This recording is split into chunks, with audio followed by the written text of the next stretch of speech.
Ikapitong Kabanata. Ito ang mga tuntunin tungkol sa handog na pambayad ng kasalanan. Napakabanal ng handog na ito. Ang handog na pambayad ng kasalanan ay doon papatayin sa pinagpapatayan ng mga handog na sinusunog. At ang dugo nito'y iwiwisik sa paligid ng altar. Ang lahat ng taba nito ay ihahandog, ang matabang buntot, ang tabang bumabalot sa lamang loob, ang mga bato at taba nito, pati na ang maliit na bahagi ng atay.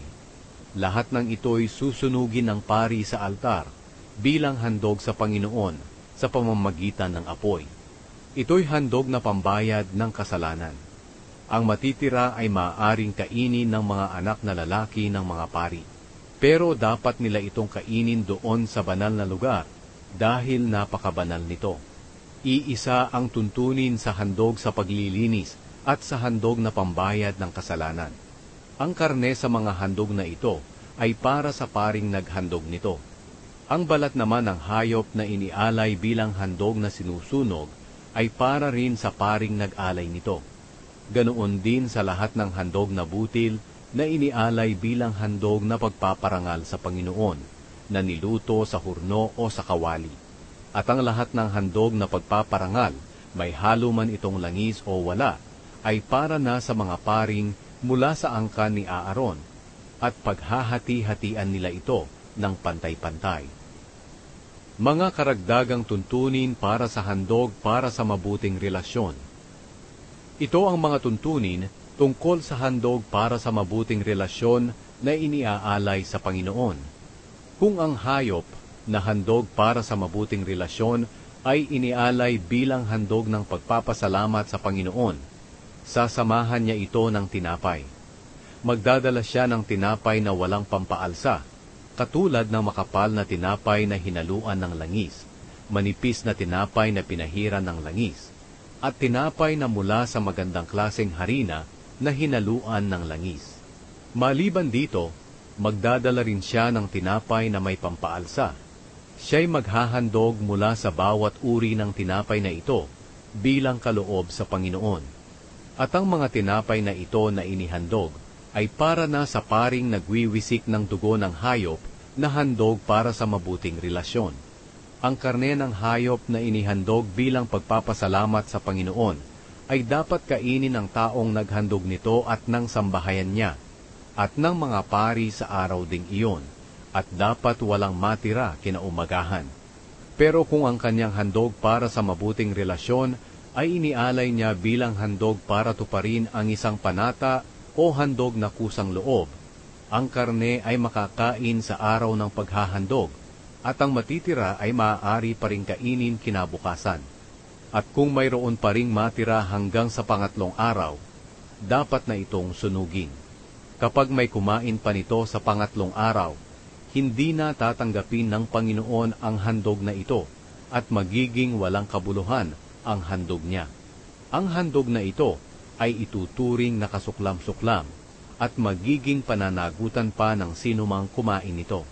Kapag ang karne ay hindi sinasadyang nadikit sa anumang bagay na itinuturing na marumi, hindi na iyon dapat kainin, kundi susunugin na lang. Tungkol sa mga karneng maaaring kainin, ito'y maaaring kainin ng sinumang itinuturing na malinis ayon sa batas. Pero ang sinumang itinuturing na marumi at kakain ng karneng handog para sa mabuting relasyon, ay huwag ninyong ituring na kababayan. Ang sinumang nakahipo ng mga bagay na itinuturing na marumi, katulad ng dumi o sakit ng taong nakakahawa, hayop na itinuturing na marumi, o anumang bagay na kasuklam-suklam, at pagkatapos ay kumain ng karne na inihandog sa Panginoon, ay huwag na ninyong ituring na kababayan. Pagbabawal ng pagkain ng dugo at taba.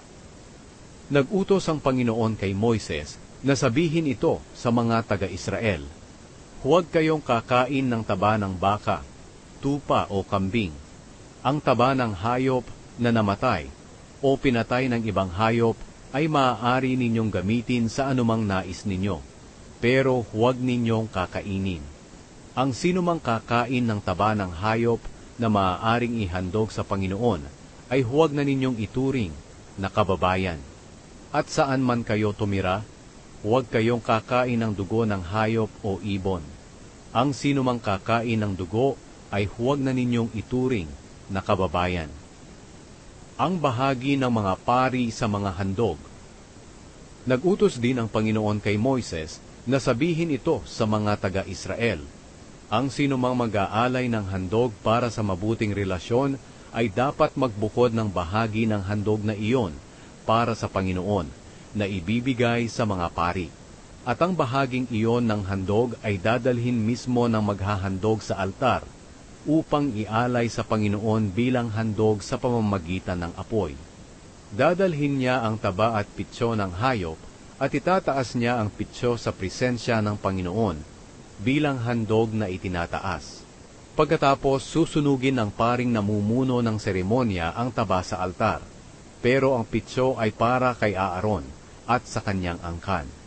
Ang kanang hita ng hayop na inihandog ay ibibigay sa paring naghahandog ng dugo at taba nito, sapagkat ibinibigay ng Panginoon ang pitso at paa ng inyong handog kay Aaron at sa kanyang mga angkan. Ito ang bahaging para sa kanila magpakailanman.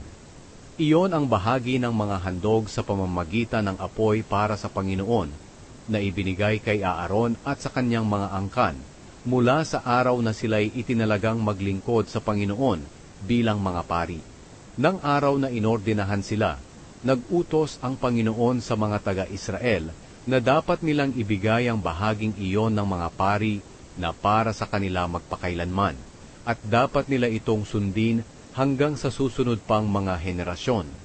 Iyon ang tuntunin tungkol sa handog na sinusunog, handog sa paglilinis, handog na pambayad ng kasalanan, handog sa pagtatalaga, at handog para sa mabuting relasyon.